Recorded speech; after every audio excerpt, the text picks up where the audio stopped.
He asks if you want to confess, and you say you want to confess everything. How he touched you inappropriately when you didn't want it.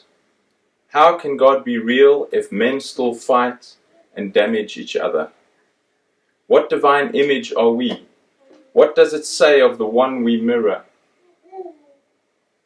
You cannot say that here, because here you need to be in control and say things that don't matter and that aren't real, so that he can respond in the same way. Otherwise, it just makes a sham of the whole thing. You say your peace that brings no peace, but that keeps the peace. And then you are forgiven for what doesn't matter and what cannot change you for the better. He asks you if you want to confess, and you say you want to confess something. Confession is about saying anything, it doesn't matter what. He wants to hear a torment or a wrongly wired neuron grounding itself in the garbage that he searches through to make you feel worthwhile and worthy of redemption. You say, to fill the silence he leaves, which, like his hands on your body, feel creepy, that you feel like hurting yourself sometimes. He asks for specifics. You give him mist and fog.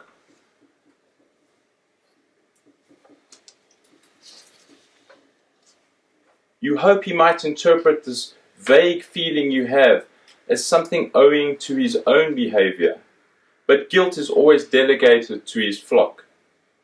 He asks if you want to confess, and you say you want to confess nothing.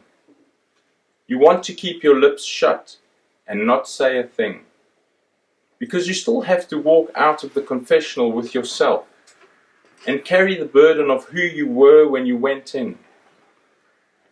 Because words and ideas and words can't make the hurt go away or fill the hole he says is your fault. Absolution is not absolute. You know. It is the image of theology, that rainbow that never touches the ground. He says you are too young to know your own mind, a sign you must ask for forgiveness. He is asking for something that is not his to give.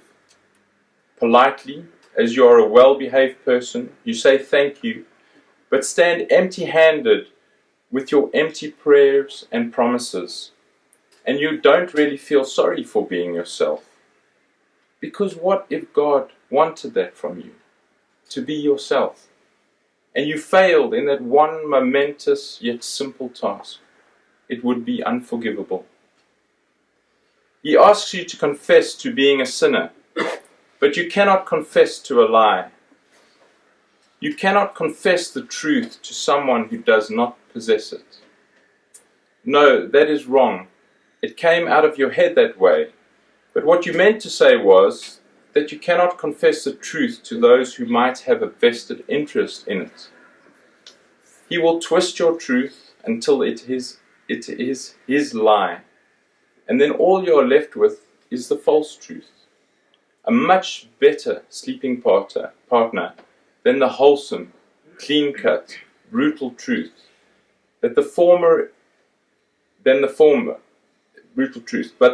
is nothing that you can, could, or would ever be able to work with. You ask him to confess to the truth, but he doesn't know what you're talking about. He says he has given you more than the usual time and that God has no favorites. But you reckon that is a lie. You never wanted to be the Father's favorite either. The confessional hides faces with familiar voices, latticing sins into an intricate human design that's sold as a birthright or defect, depending which way the freedom of choice baton is swung. But regardless of which, it bludgeons the young. He asks if you want to confess, and you say you want to confess to everything. Thank you.